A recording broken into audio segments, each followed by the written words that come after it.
What is going on? Luka Dončić has been traded to the Los Angeles Lakers for Anthony Davis. Crazy work.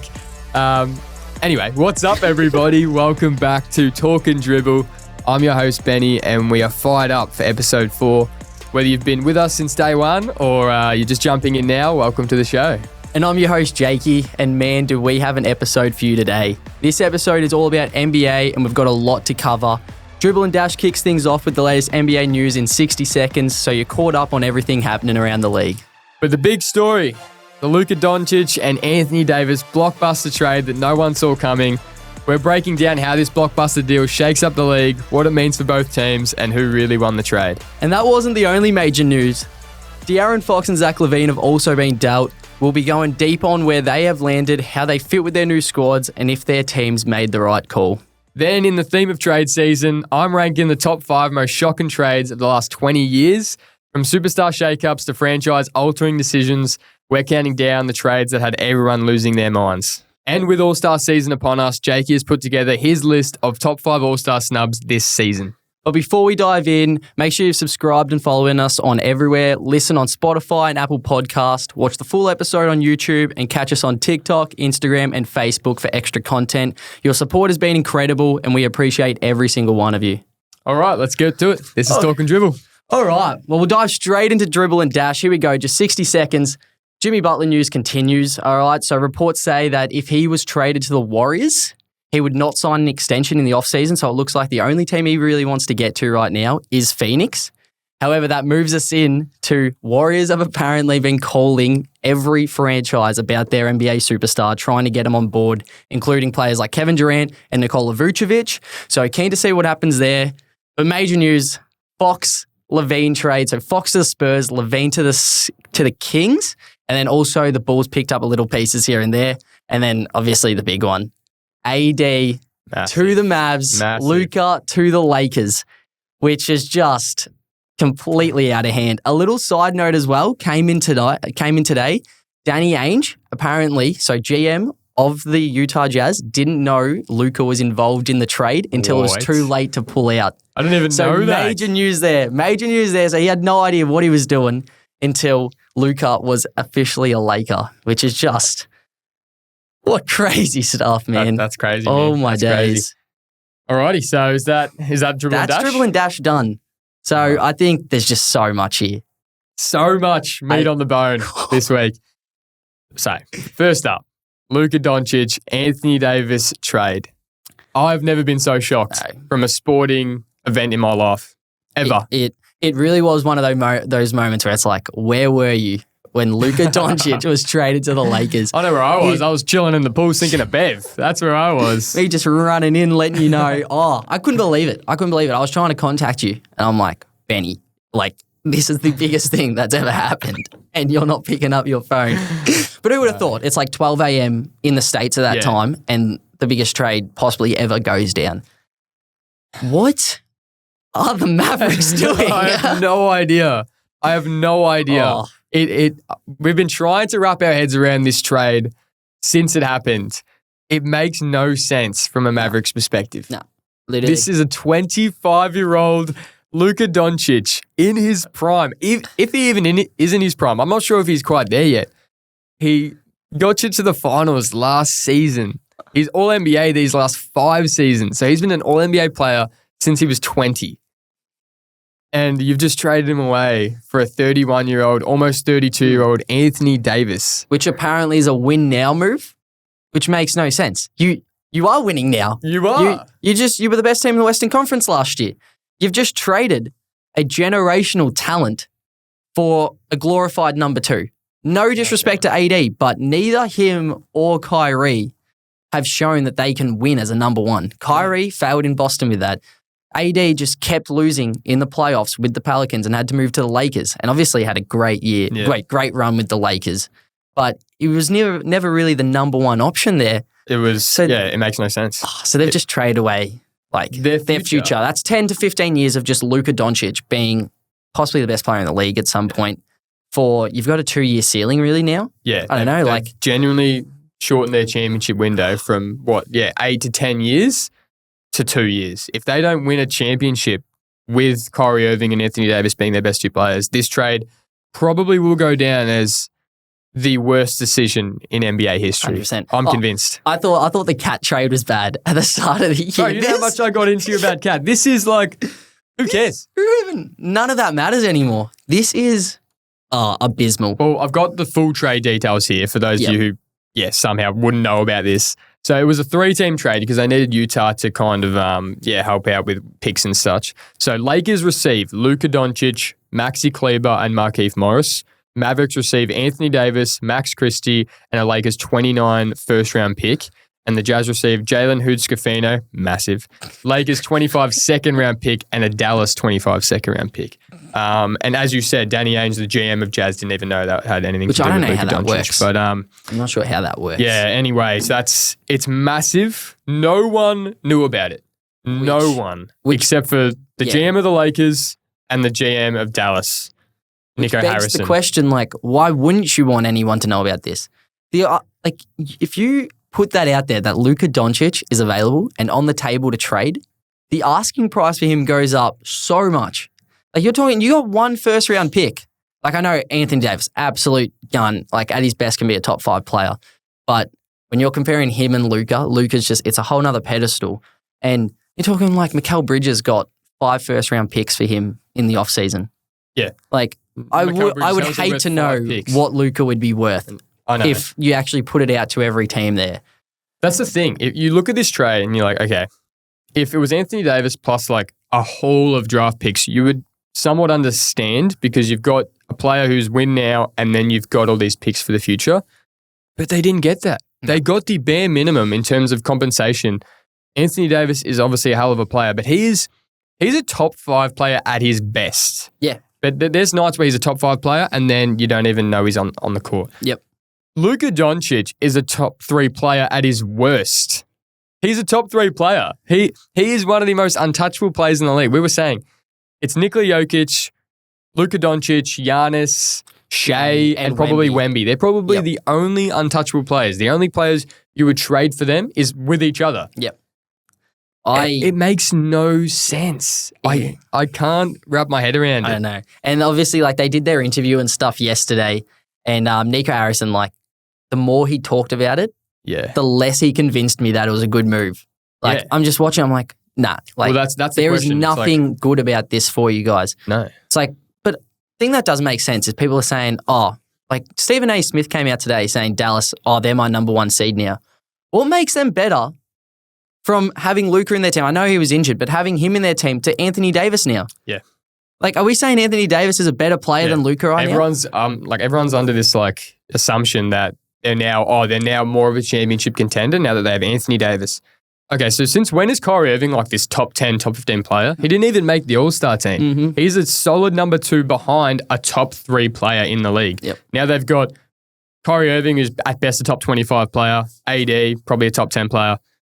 And this is now all of a sudden this championship contending team that they weren't with Luka. Deadline moves from last year and off-season moves from this year were all made to fit around Luka. Yeah. This team was built for Luka, and now they've just thrown a cornerstone away and they've got AD. So it blows my mind that people actually think this benefits Dallas in the short term. It doesn't. Well, the big doesn't question benefit them is short or long term. I don't believe. The big question is why? Why did they do it? Why did Dallas make this move?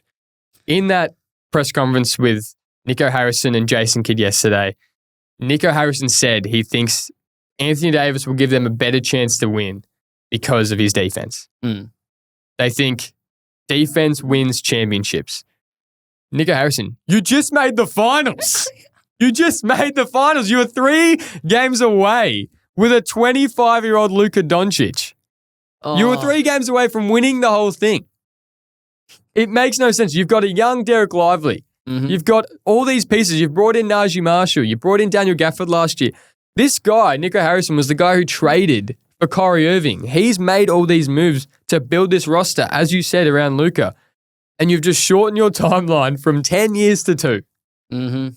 Yeah, that's the thing. It just undoes all the good that he's actually done. Because no one will remember him for making these good moves and being a big reason they made the finals last year. Because last season, halfway through the season, they they looked like another playing team again because they just didn't have the right pieces around them. Made great move for PJ and Daniel Gafford, which completely changed their season around. That's a great move. But now doing something like this, that's all he's going to be remembered for. Yeah. I can't see him making it through. He might make it through this season. Maybe. But it's like if they don't make it to the finals, then they've failed because last year they made it to the finals. So they don't get there. He's probably gone. But the reality is, just put everyone's job on the line. Exactly. And if you're Jason Kidd, you're thinking, I've got Luka Dončić for the next 10 years, so my job's safe. I'm fine. If we don't make the finals, it's okay. We've got this generational talent who we're going to be there every year. It doesn't matter who's around him. But they've built this roster around him, an amazing roster. Yep. And now that job security, that security knowing that you've got a top 3 player in the league for the next 10 years, we're okay. Yep. You can have some down years. You'll be there every year. Anthony Davis is just completely short in the window, and I can't wrap my head around it. They've said, obviously there's all these rumors. It's like, why did they trade Luka Dončić? Obviously there's been conditioning questions around him. Apparently, he weighed like 280 pounds or something. Bro, that guy could be walking down the court smoking a dart. I would keep him on my team. His worst is a top 5 player. At his worst, he's a top 5 player. Like, what? He just dropped 70 last year. He dropped 70 against the Hawks. Like, the one game he doesn't get double teamed, he dropped 70 points. He is currently third all time in points per game. All time. Not in just players playing now. This is for everyone who's ever played the NBA. He has more points in his career than 95% of the whole entire league over the course of NBA history. He's 25. This guy, franchises wait, like fans wait their whole life to get a player like this. This guy, it took so many decisions from other front offices for Luka to even get to this team. Like, Phoenix obviously picked DeAndre Ayton in the draft over him. Sacramento, infamously picked Marvin Bagley over Luka Dončić. And then Atlanta Hawks technically selected him and then traded him to Dallas. Yeah. There was that Trae Young, Luka Dončić trade on draft day, which we thought would go down in history, change the course of 2 franchises. But now Dallas have been like, you know what? We were so lucky to get this guy. Let's just offload him. And he's done so much for us already. Like, look, when he went to the Western Conference Finals a few years ago against the Warriors, what did he have on his team? Had absolutely nothing. Had Jalen Brunson. This was pre-Knicks Jalen Brunson. Yeah. There's a reason they got rid of him. They didn't see him as a max player. He has done so much, so quickly, with so little. I don't think I've ever been so shocked in my life. We're trying to justify, why the Mavericks would do this. It's just unjustifiable. The more you think about it, the worse it gets for them, I think. It's just such a head-scratching move, and I've never been so shook. They were obviously not willing to pay him this supermax. He was due for a $345 million supermax extension, which is almost like 70 a year. Yep. That's over the course of 5 years. And I guess with these conditioning issues and things like that, they had reservations around doing that. They didn't want to be locked in to this massive contract with a player who has some injury past. But I swear this injury image of Luka is just way over. People are overestimating 94 games last season? Carrying an injury? 94 games last season? Yeah. What are we doing? Yeah, he played 70 games during the regular season, averaged about 35 minutes, and then he played every playoff game, 40 minute a game. Yep. He carried this Dallas Mavericks team on his back to get them to the finals. They obviously got overmatched by the Celtics, but they were playing a Celtics team who these blokes have played in all these playoff matchups. They've been to the finals before. This was Luka Doncic's first trip to the finals, 3 games away from winning it. He beat the Thunder, and then he wiped the absolute floor with my T-Wolves. T-Wolves, they said we had the best defense all season. Beat us 4-1 and just made us look like a joke. Made Jaden Daniels, an all-perimeter defender, look like a scrub, really, and then goes and pushes Boston as well. Obviously, that was a tough series, but he's 25. Yep. And he's done all this so quickly, and they're like, you know what? No, we don't want a 25-year-old who's about to hit his peak. We want a 31-year-old who's got injury issues and hasn't led a team by himself. Yeah. That's what we want. We've seen Anthony Davis try to lead his team by himself in New Orleans. That was when he was in his prime. Yeah, it makes no sense. Yeah. And even if you didn't want to pay Luka, you could have signed him and then traded him, shopped him to anyone wanting to have a look at him. Yep. Instead, they kept it discreet. They kept it strictly to the Lakers, and they got, oh my God, they got nothing for him. If Mikal Bridges can get 5 picks, if KD, a 33-year-old KD, can get 7 first-round picks for him. Rudy Gobert, 5 first-round Rudy picks. Gobert, 5 first-round picks. He can't even hold onto a ball. No. Luka Doncic, he's going to go down as at least what? He's got like top 15, top 10 potential all time. Yep. And he's an LA Laker. And that's I think that leads us into what does this mean for the Lakers in current state and for the future. So obviously, the main thing is it extends their contention for another 10 plus years, obviously, which we've already kind of harped on about. So, right, like before this trade, the biggest glaring issue for the Lakers was what do they do post LeBron? And it's like they are in a win now situation, but is their team good enough to win now? Yeah. And now it doesn't matter. Your team is good enough to win now just because you have Luka and LeBron. Yeah. Then you're in no rush. You're in no rush. You're in no rush whatsoever. It was obvious that this roster, it was built around LeBron and AD. So it was like, if they don't win in the next 2 years, like LeBron will retire, they'll probably trade AD. Like they have this 2-year window and no one really thought they were true contenders. No. That doesn't matter. They have an era. They have a foundational piece, a generational talent after LeBron. That's the thing. It's probably the first time in LeBron's career that a team is not on the LeBron timeline. Yep. After that trade, instantly, Lakers are officially on the Luka timeline. Yep. LeBron, as bad as it is, but he is the second option now, and Luka is the main guy. So they are not on that timeline whatsoever. All those issues about their future has been solved as long as, obviously, Luka stays healthy, which he is. He's not, when you think of injury-prone players, he's not someone who comes to mind. No. He is healthy. He's healthy. He's obviously had these soft tissue injuries, which could be as a result of his conditioning. Yeah. That's all hearsay, and we don't know the full situation, but ultimately he has been healthy for the majority of his career. You expect him to get better in terms of that. He's 25. He's going to obviously become more mature, and he's going to be in LA. He's going to be around LeBron now. Yep. He's going to be taking care of his body better, and I think we have not even scratched the surface with what Luka Doncic is going to do to the NBA. Oh. Man, this is scary. Everyone's going to be tuning in Lakers Mavs. That's going to be a huge game. That is going to be huge. Something I'm not keen to see is freaking Mavs' first home game. Yeah. That's going to be concerning. I would hate to be Nico Harrison. Oh, my I would days. hate. But yeah, as we said, the Lakers championship window has completely been reset. Mm-hmm. They have now, this 8 to 10 year window with Luka Doncic. But then also, let's not forget that they have Luka and LeBron on the same team right now. Yeah. They have an amazing 2 players with each other, 2 of the best playmakers in the league, plus another third really good playmaker in Austin Reeves. Mm-hmm. So this leaves their roster. They got Luka, Austin Reeves, LeBron, Rui Hachimura, and then at the 5, it's questionable. That's Jackson Hayes, that man probably shouldn't be starting on any contending team. Of them, Then they got Finney Smith, Vanderbilt, Dalton Connect, Maxi Kleber in that trade, Shake Milton, Gabe Vincent, Markieff Morris, and don't forget, Bronny James. Oh yeah, get him in the starting lineup. But they're obviously one move away to actually being a contender with this LeBron roster. So I think, as we've been saying to each other, they need to make a move for a 5. Yeah, without a doubt. That's the best thing about this trade is they kept their picks. They kept their picks. They have picks to get rid of now to bring in someone like a Nick Claxton or a Miles Turner. Yep. It's like, because obviously the 3-5 men they have right now, not going to get it done. Nah. There's a reason they're playing bench, which the addition of Maxi Kleber, I don't mind. Him coming off the bench as a big, I like that. Yep. But they obviously are in need of a 5-man, but they're still in no rush. That's the best thing about this trade is they still have all the compensation they need to go get something like that.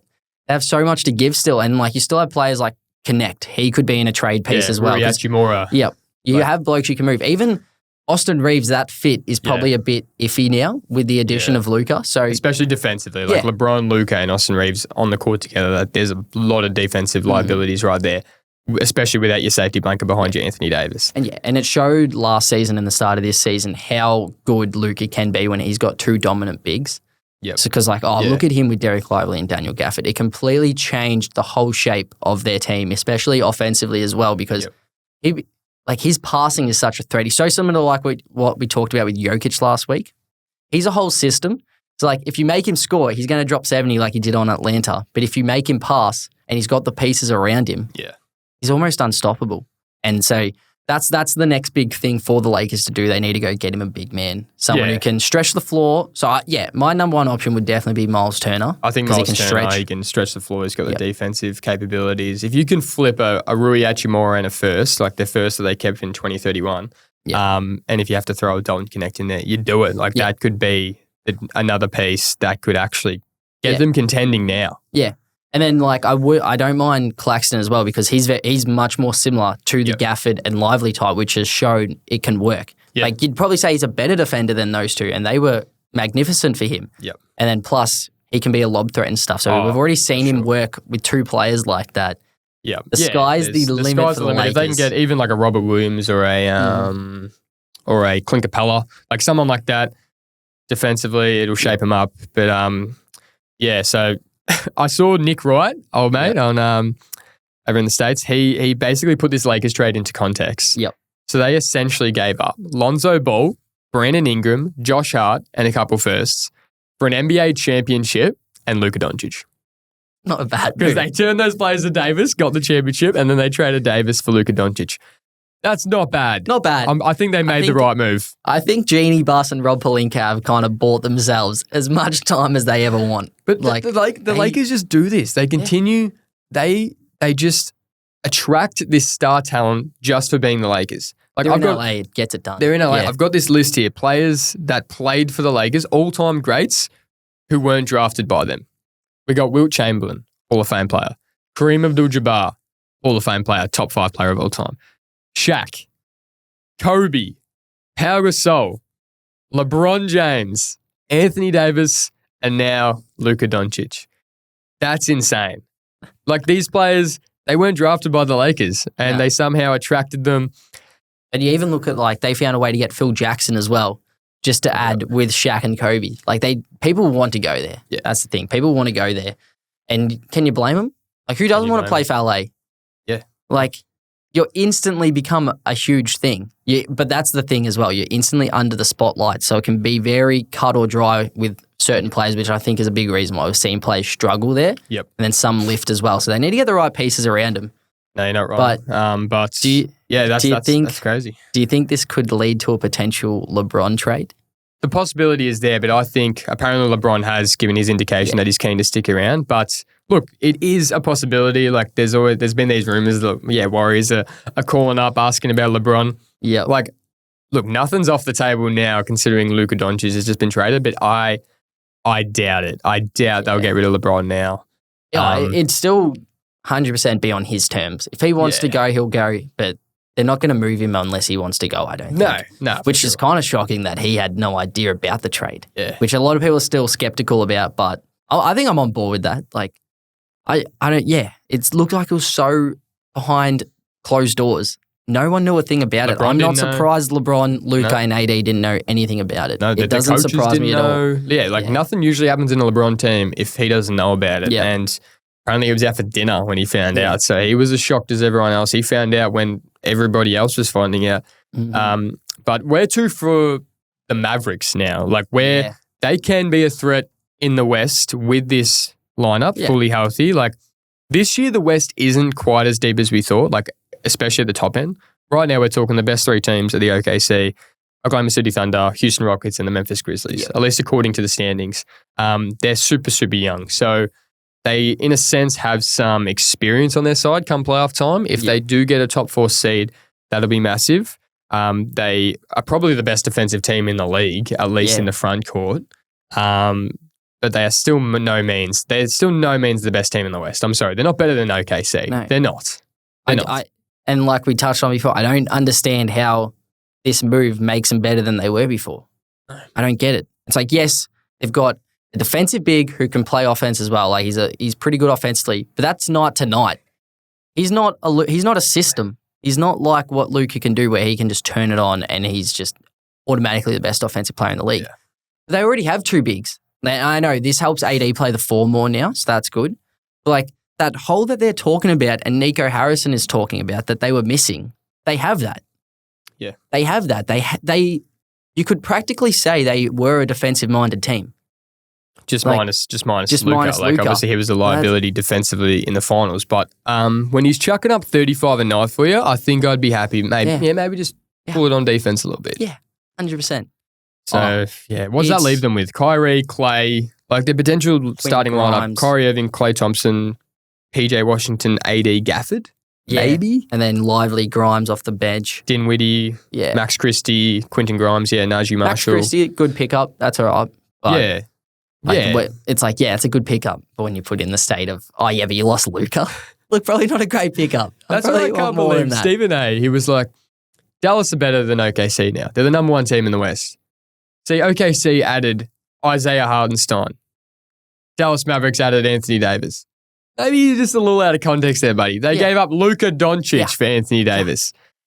Anyway, man, shall we move on to the Fox and LaVine trade? Yesterday, massive trade as well. The Fox trade happened. So Fox to the Spurs, LaVine to the Kings, and then a few pieces for the Bulls. I'll break down the whole trade. So it looks like Fox. So Spurs get De'Aaron Fox and my man Jordan McLaughlin. Benny loves him. And then the Sacramento Kings get Zach LaVine, Sidi Kisiko, 3 first-round picks, 2025 Charlotte, 2027 Spurs, and 2031 Minnesota. And then also 3 second-round picks, 2025 Chicago, 2028 Denver, 2028 their own pick back. And then the Bulls have to be the winners of this trade. Get Zach Collins, Trey Jones, Kevin Huerter, and their own 2025 pick via the Spurs. It's just 3 foundational pieces right there for the Bulls. Moves. Yeah, 100%. We're making major moves. Which, obviously, we take the mickey out of that, but Bulls had to get rid of LaVine. We knew that. You're officially in a tank mode now. It's shown the experiment with DeMar, LaVine, Vooch looked like it was going to work early, but obviously it did not. So you're in full tank mode now, but massive. I think this is a massive move for the Spurs. Yeah, the Spurs have officially transitioned from one of the lower teams in the West to now we're winning now. We want to win now. Their championship window is open for so many years now because Wemby is already, like you said last week, top 5 player in the league, possibly. Potentially, Like he is so good, and it just takes off that little bit of pressure on him now. Because this last season and this season, it's been so much on his back. Yep. Chris Paul came in and he's actually helped that a lot to kind of throttle him into a more efficient player. Yep. But the addition of De'Aaron Fox, you've got an all-star on your team. Yeah. And he should have been an all-star this year, I think. He is an elite guard that you've just added to pair with possibly one of the most dominant players we will see in this league. Yeah. And he's still young. De'Aaron Fox is still young. The timeline still fits. Just an elite move for the Spurs, I believe. They'll be a contender for years to come. They'll be one of the best guard-centre duos in the league for hopefully the next 5 to 10 years. They should be making the playoffs just about every year now with this. If they keep this core, I'm amazed that they made this trade for De'Aaron Fox without giving up one of their young guns in Devin Vassell or Stephon Castle. Yeah. And even like Jeremy Sohan, Keldon Johnson, they didn't give up any of these players. They gave us Trey Jones and Zach Collins. But at least one of them. I know. So they did a great job in keeping this young core while pairing De'Aaron Fox, a downhill guard, explosive, with Wemby. Bro, that lob threat's going to be insane. Not that De'Aaron Fox is an amazing playmaker. They've had Chris Paul this year, which has been awesome, but obviously it's nice to pair De'Aaron Fox, and it would no doubt improve his playmaking with the Spurs having a Wemby with you. So I'm so excited to see what it looks like. That's the thing. I think the addition of him just helps the supporting cast so much, kind of just to take a step back and grow naturally. I think it helps their supporting cast a heap, like the young players you mentioned, like Jeremy Sohan, Vassell, and Castle, because now they don't have to be the guys. Because Castle, everyone knew coming out 4th pick is a project. He is a project, but that's why so many teams wanted him. The addition of De'Aaron Fox just lets these guys take a back seat a bit, learn under an elite guard who has played in the playoffs and stuff, knows how to win, knows how to get it done, and they can just kind of watch them a bit and then grow naturally within this team. Yeah. And I think the big thing for this now is if the Spurs start winning and De'Aaron Fox is balling out, Wemby just keeps improving, people will want to go there. Oh, no. People will want to be playing with these guys. Who doesn't want to play with Wemby? Yeah. Especially if you're a guard. Your assist numbers should double if you're playing with Wemby.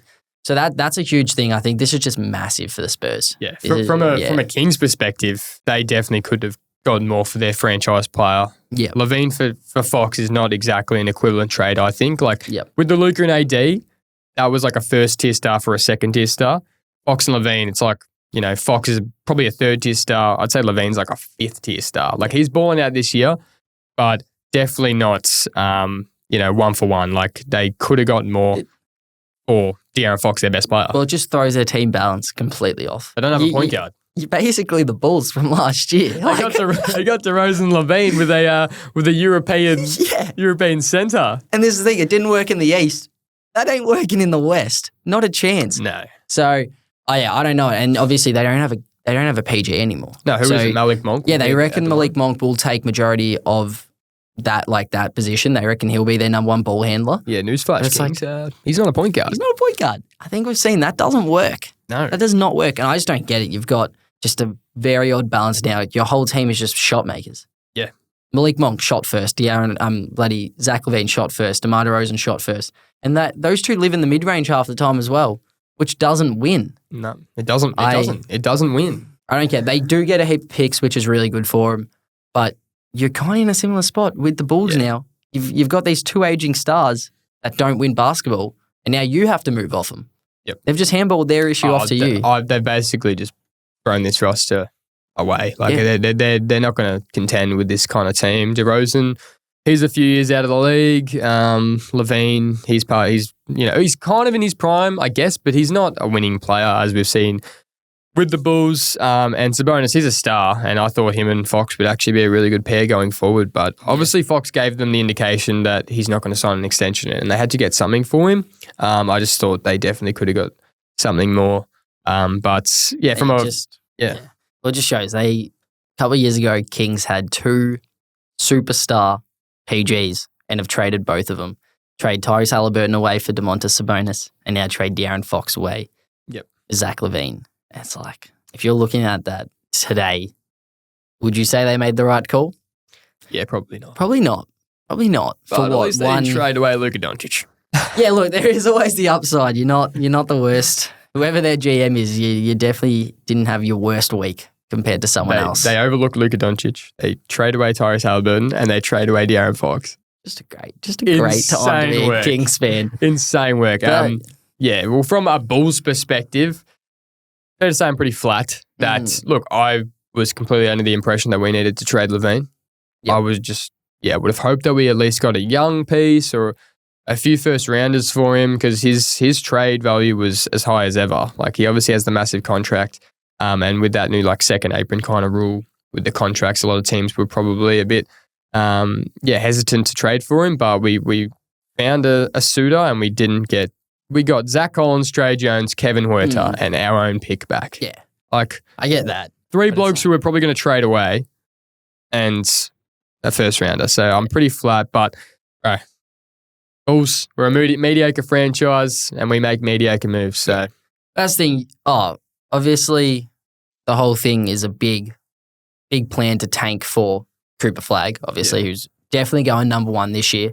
But I think your big thing is you just need a top 3 pick. You really just need a top 3 pick. So it's Cooper Flagg, Dylan Harper, or Ace Bailey. One of them, all of them should be elite. So you're just hoping if you can sneak into that top 3, it's worth it. Because there's no point having another mediocre year. Last year, it was fine because look at the draft class, nothing special. You can get talent anywhere. But this year, you guys need to be bad. You need to be a bad team this year, because if you miss out on an elite draft like this and you see, what if Spurs don't actually end up having a good year? Somehow sneak into a top 3 pick again or something. Like, you guys need to have a bad year. So I don't mind that from the perspective. You got rid of LaVine. That's really good. Got rid of DeMar in the offseason. Now you got to move Vooch. Have to move Vooch. Yeah. It just makes no sense him being there. So I don't know where. Someone will have to take him. Surely the Warriors. Sounds like the Warriors are still interested. Warriors and Lakers are probably our best bet. I doubt Lakers will trade for him. They need a 5, but he's no defensive anchor. But I think they're probably the 2 most likely teams, especially the Warriors. They seem to be calling for anyone. But we need to move Vooch and just kind of build this young core and hopefully get a really good draft pick. If we captured the flag, got Cooper Flagg, we had Giddey, Kobe White, Cooper Flagg. We still have Pat Will. Hopefully, Well, hopefully he can, turn into some kind of, I don't know, some kind of getting a Kawhi player Leonard. like him can completely flip everything. Yeah. The Spurs were in no man's land, get Wemby, and now they're one of the best young cores for the future, they reckon. Yeah, exactly. So, it really just depends. If you can get someone like Cooper Flagg, that just takes away everything that's happened the last few years, and you are just all in on this kid because I think I can't see him being a bust. No, he's kind of Wemby written a bit as well. Like he's set. Played for the US Olympic team in terms of training with them and stuff. Looked elite. He's going to be a gun. So anyway, man, that was so they were two massive trades that have happened. That probably the biggest trade, or like the Luka trade at least, biggest trade I've ever seen. Yep. Followed by the De'Aaron Fox and LaVine. But shall we put it out to our Talk and Dribble listeners on our Insta to give us their thoughts on the trades that have happened? Yep. Shall we read a few of these out? I think we should. There were a few interesting ones running around. Do you want to start? Yeah, we'll start us off. We'll start with Jacob, and he believes first matchup against the Mavs, Luka is breaking the single game points record. He believes Luka's going to score over 100 points against the Mavs. Bro, I wouldn't be surprised. Back it in. They've created a villain. They have created a villain. That's a good call. We got Travis Martin here. After the AD and Luka trade, I think the Mavericks are a top 5 team, and Scoot is most improved. The Scoot one's just ridiculous. What are we doing here? I couldn't agree more, man. Look, Mavericks probably are they're probably a top 5 to 10 team, I'd say. But they were before. They were before trade. with Luka, but Scoot most improved, probably probably a little underdog, but hey, you never know. Yeah. We got one from Ben. Says Celtics are the best team no matter what happens. Good take on the trade. Great take. That's a hot take. Look, I can't really argue with that. They probably still are. They are the benchmark. Good to see he stayed on.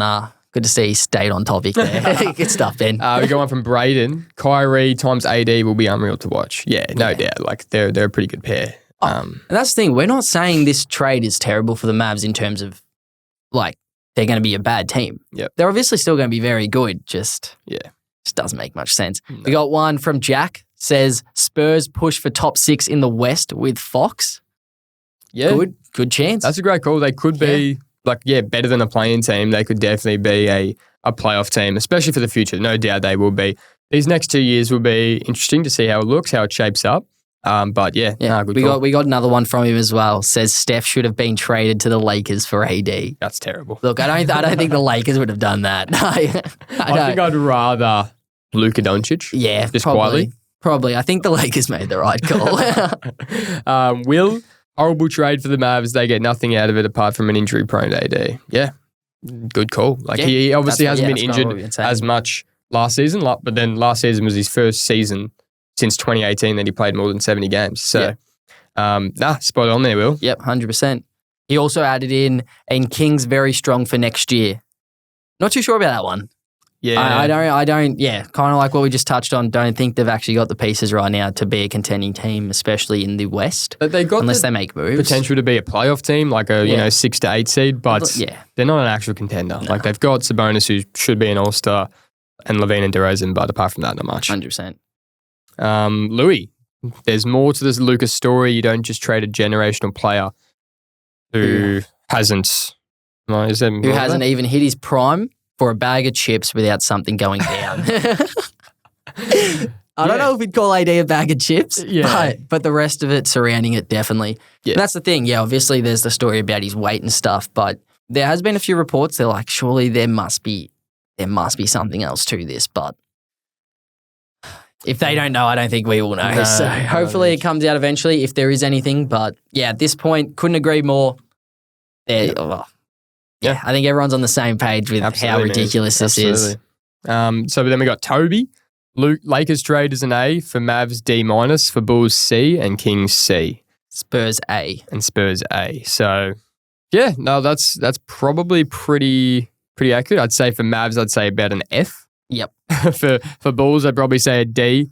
For Kings, that's probably a pass mark for them. Spurs A, and Lakers, I'd say A++++. 100%. I think Lakers, you can't give them something high enough for that because it's just insane.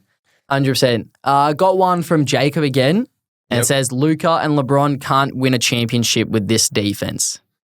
Which at this point, yeah, that's probably fair. But I don't think it matters what their win now situation is. And you're backing in that Lakers can make the moves to bring in a certified defender for him to help out. So obviously, I think Lakers didn't make this trade thinking, okay, we get Luka and this is our team. Like we're sorted. I think they do believe they've got moves in the works, hopefully. And that's the thing. Say Mavs have a better year than the Lakers this year. Means nothing. No, it doesn't. If neither of them win a championship, it means nothing. Yep. Because Lakers have, clearly won this trade. And lastly, we got Foster, LeBron to Warriors. So, hey, maybe, man. Maybe that's a chance. We don't know. I doubt it. I doubt it, but I'd love to see it. Steph and LeBron, I think that's what everyone wants. Oh, yeah. But anyway, let's move on. Hey, real quick, though, we got a couple of love hearts as well. Just from Sebastian Mack, a point guard at UCLA. Really? Sophomore guard, 6'3". Okay. So, we respect the love. Hopefully he's tuning into the pod. And we'll obviously tune into a few more UCLA games. So we appreciate that. We love the love. We love that.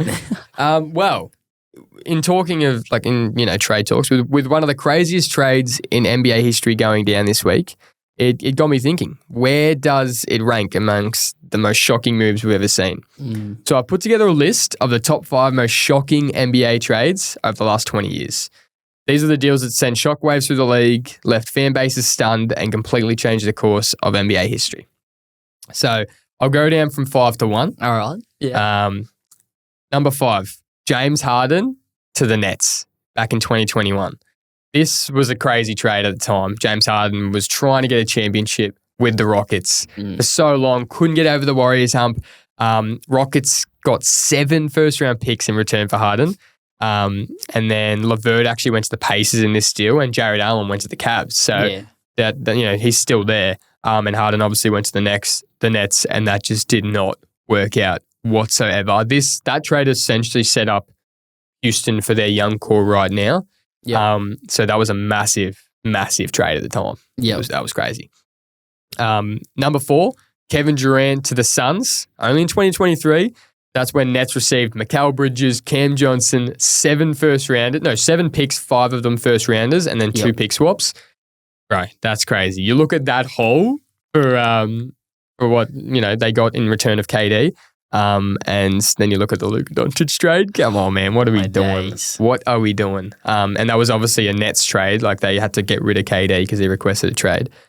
Okay, number 3, Paul George to the LA Clippers. Back in 2019, this was for Shai Gilgeous-Alexander, Danilo Gallinari, and 7 first-round picks. Did they get anything from that? With Paul George as one of their best players? I think the Thunder won that one. Right. In hindsight, SGA was kind of almost like a throw-in play. It was like, young star. Right. He's arguably, top 3 player, top 4 player in the league today. He's the MVP favorite. Clippers did not do anything with Paul George. They obviously could have got there a few times barring injury, but hey, that's one of the most shocking trades in NBA history. Number 2, Anthony Davis to the Lakers, as we said before. So this is back in 2019. This was for Lonzo, Brandon Ingram, Josh Hart, the number 4 pick in that draft, and 3 first-round picks. They obviously got a championship for it, and that was insane.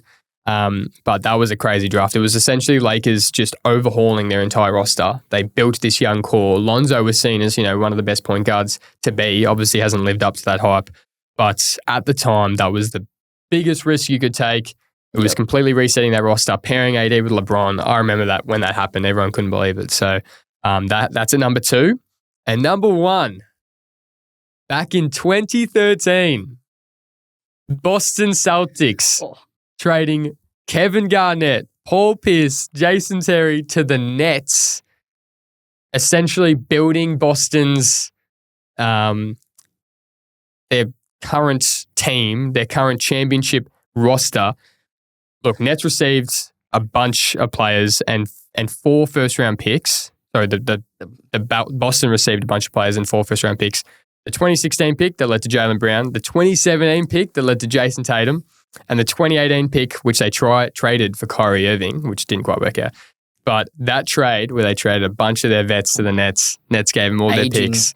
aging superstars. Bro, that was that's one of the craziest trades. So that's 5-1, and then above that one, none of those are as crazy as the trade that just happened. We're witnessing history right now. Yeah, Luka Doncic to the Lakers. I don't think that was none of them even come close to it, honestly. We'll see how it all plays out, but none of them even trump this Lakers Luka trade by 100%. and a few honorable mentions. We had Shaq to the Heat, Carmelo Anthony to the Knicks, Westbrook to the Rockets, Kyrie to Boston. They were all pretty crazy. I remember that Kyrie trade was right after Isaiah Thomas. He took the Celtics to the conference finals. Sacrifice his body, and then they just give him away. Just give him away, and he just hasn't found a home since. So that was some crazy trades. It really makes you think how some of these GMs have a job. Really, how do you make these decisions? How does a team make a decision like this? So pretty crazy. Yeah, but they really just don't compare to this one, do they? No, they don't. All of those, there was talks of them happening at the time. Yep. I remember Paul George wanted to leave after they got bounced out, got swept by the Blazers that year, got traded to the Clippers. AD, he wanted to leave New Orleans, trades to the Lakers. KD requested a trade. Harden requested a trade from the Rockets. This trade out of nowhere. No signs whatsoever. Everyone's shocked. So we'll have to leave that though for the moment. As crazy as it is, I feel like we could talk about that for years. But I think something we're forgetting now with all this crazy stuff going on is the All-Star teams are out. The full rosters are out. We'll run through just the starters and reserves real quick from the West and East. So I'll just start off with the West. The Western Conference teams, obviously the starters were Steph Curry, Shea, LeBron, Kevin Durant, and Nikola Jokic. The reserves came out with Anthony Edwards, Alperen Sengun, James Harden, Jalen Williams, Anthony Davis, Victor Wembanyama, and Jaren Jackson Jr. The starters for the East are Jalen Brunson, Donovan Mitchell, Jason Tatum, Giannis Antetokounmpo, and Karl Anthony Towns. So the reserves for the East are Cade Cunningham, Damian Lillard, Tyler Hero, Darius Garland, Evan Mobley, Jaylen Brown, and Pascal Siakam. So with this, as there is every year, there's a few snubs here and there. So I thought I would get a list together, just the top 5 NBA All-Star snubs from this season. Ooh, okay? So we've got a mix. We've got 3 Eastern Conference and 2 Western Conference. We'll start in the East. And I think a big one that I was just shocked by was Tyrese Maxey didn't make the All-Star team. And I've got him replacing Jaylen Brown from the Boston Celtics. Jaylen Brown? Yeah. Really? We hated on him a bit last week. And I can't fathom how Tyrese Maxey's not in the All-Star game. But Jaylen Brown, he's the second best player on the best, the second best team in the East. Tyrese, I think Tyrese should be in, but over Jaylen? Yeah. Jaylen Brown, I said he wasn't a top 20 player, but he's at least an All-Star. Has he been this year, though? Bro, he's been killing it. What's his stats? You have his stats there. So he's got 23, 6, and 5, shooting 45% from the field, 32% from 3. Yeah. Okay. Tyrese Maxey, 27, 3, and 6, 2 steals a game, 44% from the field, 34% from 3. So they're not that far apart, but you're talking about what Tyrese Maxey's been asked to do. So this offseason, they traded for Paul George, and they've got possibly one of the best players in the league when he's healthy in Joel Embiid. Yep. Have they played a game together? Has that trio actually played a game together this year? He's definitely been carrying Philly on his back. He's been stepping up. He's had to do so much. And no wonder his efficiency's down a little bit. But look what he's working with. Yeah. You're talking about he's still a young player developing, and the borderline superstar that's an MVP and stuff that's meant to be one of the best players in the league has barely stepped on the court. You trade for a superstar in Paul George, barely been on the court. He's been asked to do so much, and he hasn't even been rewarded with an All-Star team. But surely there's players who could go out instead of Jaylen Brown. He's two-way, he's a really good defender. Yes, he's not a top 20 player in my eyes, but he's at least an All-Star. He's a bloke that's been put in the All-Star team every year now, and I don't think he is a player like that should be a certified All-Star each season. I think it doesn't matter what his stats are, they just kind of put him in and how he's playing. Yep. I just think Tyrese Maxey's had a much better season than him. All right. So yeah, that's my first one. Okay. My second snub, which is massive because he was nearly a starter, is LaMelo Ball. and I would be replacing him with Darius Garland. So LaMelo Ball averaging 28, 5, and 7 this year. Darius Garland, 22, 2, and 7. So LaMelo Ball's stats are much better. Obviously, the Cavs are having a much better year than the Hornets. But you look, I think it is a bit ridiculous that the Cavs have 3 players in the All-Star game. It's in crazy. Terms of LaMelo Ball missing out because of this. Individually, obviously LaMelo Ball is playing much better than Darius Garland. Like he's a better player. But Cleveland is sitting here with 40 wins. Charlotte is sitting here with 12 wins. You compare the teams. I understand him not being a starter because giving him a starting spot with a team that bad is rough. But look at his team. Who's he working with? Brandon Miller's out for the year now. So he's got him and Miles Bridges. Yeah, but then there's also the question of LaMelo's missed so many games. And that's the issue. He's played 31 games to Darius Garland's 46. I understand that. I understand that. But you're talking about this guy was nearly in the starters and he is not even in the team. I don't believe, I don't think Darius Garland should have been an All-Star. I understand 2 of them making it, but 3 Cavs players in it. Mobley, completely understand. Donovan, completely understand. I felt like one of them had to miss out because if they didn't, players like LaMelo, Tyrese, and my next player I'm going to name missed out because of that. So I do believe LaMelo Ball had to be an All-Star, especially if they're giving Kevin Durant an All-Star nod. He's missed so many games. LaMelo Ball had to be. But moving to my last Eastern Conference one, Trae Young replacing Damian Lillard. This one still shocks me. I don't think we've ever found a player more disrespected when it comes to the All-Star game. Yeah. Obviously, points are down a little bit for Trae this year. He's still averaging 22, 3, and 11. 11. He's the only player not to be selected in the All-Star game while averaging at least 20 points and 10 assists. It's happened to him 3 times.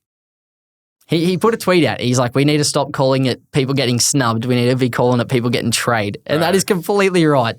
I don't know what else he's meant to do to get an All-Star nod. So Damian Lillard averaging 25, 4, and 7. He's having a good year.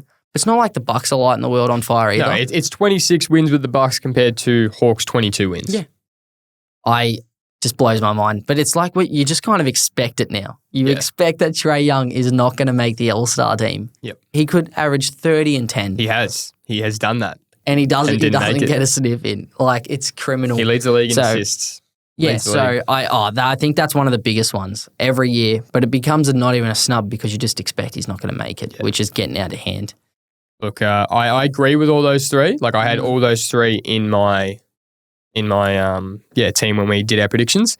But bro, Jaylen Brown's got to be in there for sure. I'd have to take out Pascal Siakam. How that man made it over blokes like Tyrese Maxey, LaMelo Ball, Trae Young blows my mind. Yeah, I understand the Pascal one. I do believe though he's had to pick up a lot of the slack, and they've got the 4 seed in the East. Yeah. Like they're actually doing well. Tyrese Halliburton's not having a good year. Statistically wise, Pascal hasn't been enormous. But if you watch the games, he's an impactful player. And he's been a huge pickup for them. I think he's an absolute gun, but I do understand he definitely got lucky this year as well with a bit of an All-Star nod. It was a weird dynamic for a team. Yeah, it was. But then we'll just move into our last 2 from the Western Conference, possibly the biggest one, I think. Domantas Sabonis. How he didn't make it. I've got him replacing Jaren Jackson Jr. I get it, Triple J, they're the 3rd seed in the West right now. He's having a great year, but Sabonis is averaging 21, 14, and 7. Yeah. Leading the league in rebounds, 63.8% effective field goal percentage. He didn't make it last year, doesn't make it this year. He's a superstar. Jaren Jackson Jr., 23, 6, and 2, 1.6 blocks a game. Like, I know it's not all about stats, but you watch it. Sabonis has to be an All-Star. Every year he's getting disrespected. It's a story of team success again. It's a player on a much better team in the Memphis Grizzlies, getting over a player and an underperforming team in the Sacramento Kings. And Jaren Jackson, that's probably why he got his second All-Star nod. Like, this is his second time making it into the 100%. Team. I don't know. I think that is, and he's kind of getting the similar treatment as Trae. You kind of expect that he's not going to make it. He's breaking records yearly and he's not getting in. Yep. So leads us to our last one. Yep.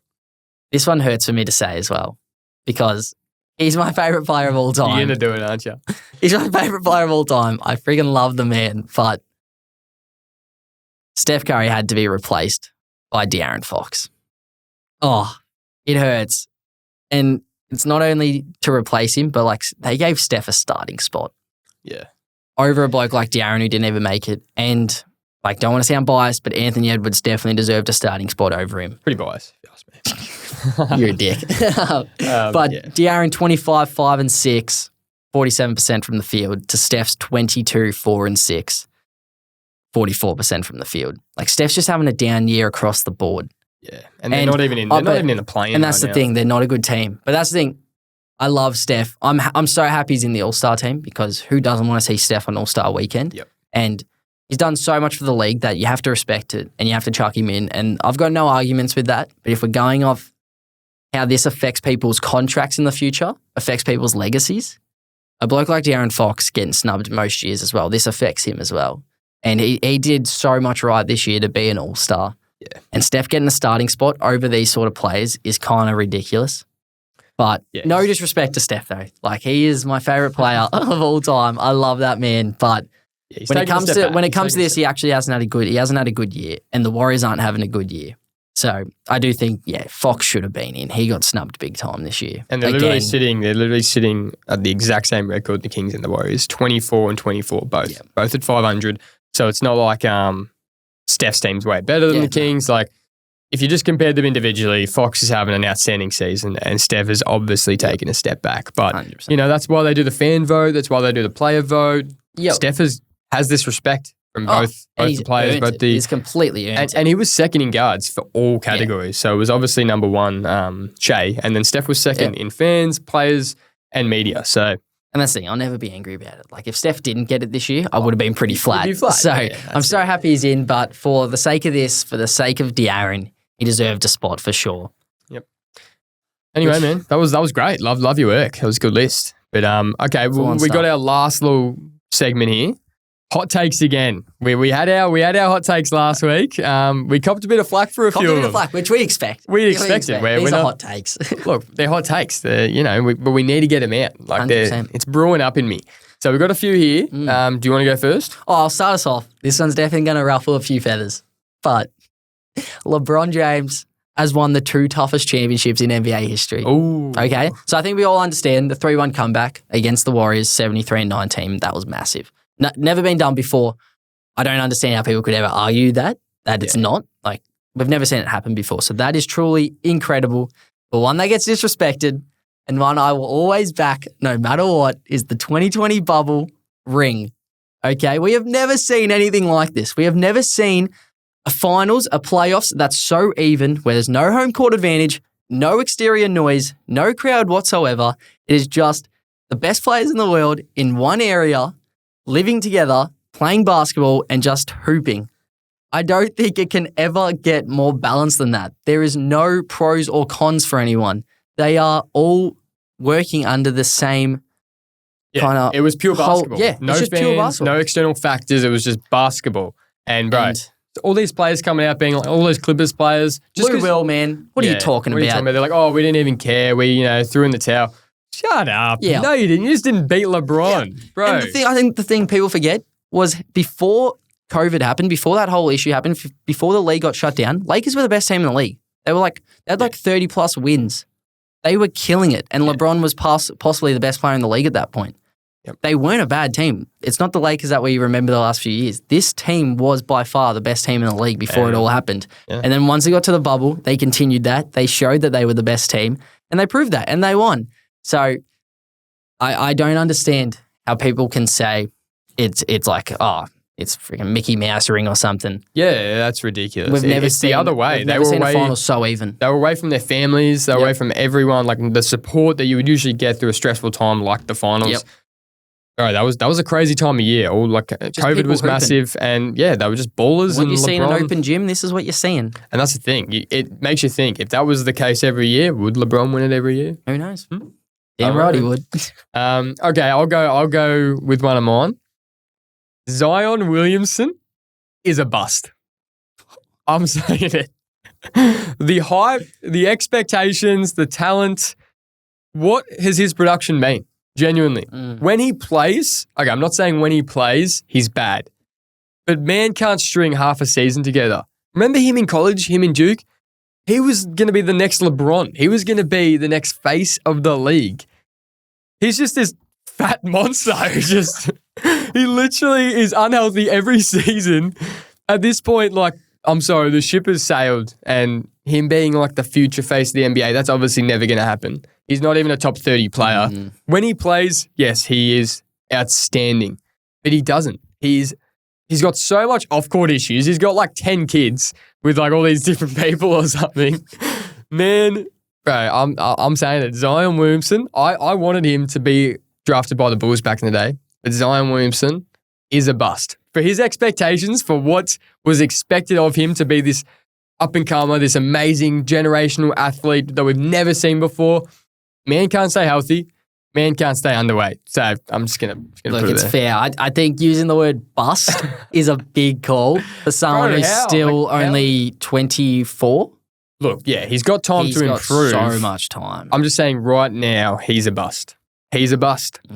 I think it's a big word to use, a bust. A bust. You're talking about, I feel like if you're saying someone's a bust, that means there's no coming back from that. No, it doesn't, because people called, in the NFL, Sam Darnold was a bust. Yeah, but then they're not a bust then. If but they, now they're not because they've now improved. They've yeah, improved. but I feel like you can really only use a bust once the game is behind them and there is no room for them to actually there's come still back. room for Anthony Bennett to improve. I'm saying. Okay? Yeah, that one's ridiculous. We're going to move on to you. Yeah, valid. Look, this is my last one, and it is a hot take, but I think a lot of people can agree with this. Joel Embiid and Kawhi Leonard are the two worst superstars of all time. Nothing against their game on court, okay? We all know they can be some of the best players to ever play the game when they're on the court. But that's the thing, when they are on the court. They have set the precedent that load management is okay. This whole thing that so many fans are struggling with today is how players are resting and stuff. These two have set the precedent for that. Yes, they have had serious injuries, and I completely understand that. But all my days, it gets to a point where if you are missing majority of your games, like Joel's missed more games than played. Yeah. That's insane. Since the ring in 2019 from Kawhi, he's barely touched the court. No wonder the Clippers thing didn't work out. Him or PG could barely stay healthy. And a lot of that's blamed on PG, where Kawhi was really the one. When it came playoff time, was he there? He never has been. Never He's has not been. there. You can't be a superstar if that's happening. I don't care how good you are on the court. That's what goes into being a Hall of Famer and a superstar. You look at players like MJ, you look at players like LeBron. The best ability is availability. And these guys are the opposite of that. They are never available. You cannot be a superstar. And I think it's very hard to be a Hall of Famer like that. Both of them will make it because that's what the league does. So many people make the Hall of Fame. But when you're missing majority of your basketball games, you're batting below 500 with that, you are some of the worst superstars of all time. It'd be hard to barrack for him. I'm happy I'm not a Sixers or a Clippers fan, because if I'd that was struggle. your best player and it almost feels like they don't even want to be there. Yeah. You don't know that. Like, I think that's more in Embiid's case. Like, he literally announced, I'm not going to play back-to-backs. And Kawhi, he probably does everything he can to try and get back to play, but they're just never there. I couldn't imagine it. A couple of days ago, Anthony Edwards didn't play because he was sick. And I was like, well, this sucks to watch. Yeah. Anthony Edwards isn't playing. This isn't fun. Imagine that being your team every single year. You're like, oh, our best player's not playing. Yeah. Well, this isn't fun. I'd hate being a Clippers fan. It'd be tough, man. It'd be tough. Just does my head. No, it's a good call. It's a good call. It's a brave call. But Could have some okay. haters coming at me.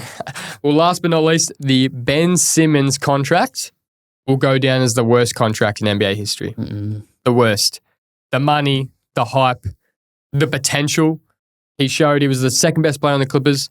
Bro, it's all crumbled. He has hardly played a game since he signed that massive extension with the Sixers. He was supposed to be the next big thing. Like, he really was. Now that contract might be remembered as literally one of the biggest NBA blunders ever. He, refused to play. He was injured. We didn't know what was wrong with him. Obviously, he had his back issues, which was a shame. But it just seems to be everyone who speaks about him, like, says there's an attitude problem. No, he does not. There's not good vibes with him, and he's hardly played. He's now on the Nets. So you forget he's there. You actually forget he's there, and he's getting paid all this money. He's untradeable. Like, he only got traded because Harden requested a trade from the Nets to the Sixers, and that just kind of worked out. Apart from that, And like, he was basically getting traded just based on potential. Yeah. Apart from that, he would have been untradeable. Yeah. Why would you spend all this money on a bloke who doesn't play and doesn't want to play? And his production now, even when he does play, you forget he's on the court. He can't shoot. His playmaking's gone down. And that's the thing. He's shown no improvement over the years. That's the hardest part. What he's averaging in his rookie year isn't far from what he was averaging in his prime. No. There was not much improvement whatsoever. So much as we hate to see it because it's an Aussie. Yeah. You want to see him playing for the Boomers. Want to see him put on that yellow and that gold and green. But it just it is painful to see. Yeah, I completely get that. Yeah. So That's some hot takes. that's some spicy takes there for you. But all right, well that's a wrap for episode 4 of Talk and Dribble. So big thanks to everyone for tuning in, whether you're new to the show or you've been with us from day one. As we said, we truly appreciate the support. And don't forget to follow us on Spotify and Apple Podcasts so you never miss an episode. Be sure to hit that subscribe button on YouTube as well as watch the full podcast. Make sure to check us out on Instagram, TikTok, and Facebook for the latest updates, extra clips, and a little behind-the-scenes fun. The NBA season is heating up next week. We'll be diving into the latest NBA storylines leading up to the All-Star weekend. Thanks again for listening. Until next time, stay safe, enjoy the games, and as always, keep talking dribble. Yep.